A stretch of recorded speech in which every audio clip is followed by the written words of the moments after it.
If you don't know, if you don't remember from your driver's ed book, the brown signs that are on the side of the road, outstanding from green, the brown ones mean anything recreational. And of course, recreational means anything like nature-y, anything historic. So stop for all of them. And there's also a lot of places to pull off for scenic overlooks, or like anything that is a brown sign, anything that says historical marker, anything. Stop for it, because usually they are, if not informational, beautiful places. I don't encourage trespassing, but in Wyoming, there was a place under that, there was a scenic historical marker to see, and it had been fenced off because I guess people were fucking around in there, so they fenced it off. But there was a clear place where people were sliding underneath the fence.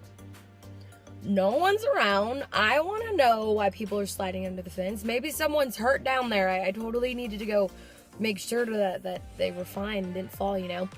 One of the best views that I had on the road trip was crawling under that fence and seeing this historical marker, not exiled, excluded is not the right word, not put off limits for the average Joe. And it was amazing to sit there, and the wind is blowing and you're sitting there and you're just looking at this beautiful thing. It was like a canyon. It was called like Devil's Rock or something like that, because it was a place where Native Americans used to herd buffaloes off the cliff and then go down and harvest their dead cliff fallen bodies. So it was called that. And just to sit up there, the rock formations were beautiful because it was in Wyoming, and Wyoming has really, really beautiful rock formations. We ended up at the world's first nuclear power plant in Idaho just because I saw a sign and decided to drive to it. Like, it was awesome. Like, stop for all of them, read them, learn, and relish in your trip. Not always, but there's times where it'll say scenic byway, which will take you off the freeway, highway, whatever, and it'll take you to like the little baby back road that is a scenic byway. And I did that and found the Notches Trace.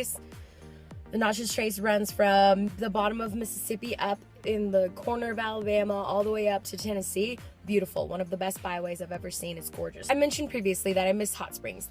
I say stop for all scenic byways, and also if someone recommends you something, go see it, because I know exactly where I was. I was in fucking Utah, just got out of Salt Lake City, and I met this person at the RV camp and they recommended these hot springs, but they were like almost an hour or two off the path that I wanted to take to go, so I skipped them. But I wish I didn't, because I think about it every time I think about the road trip. I wish I would have went to the hot springs, because they're hot springs where they're like the prehistoric like hot water bubbling up that you can just chill in, and she recommended them, and I wish I would have gone.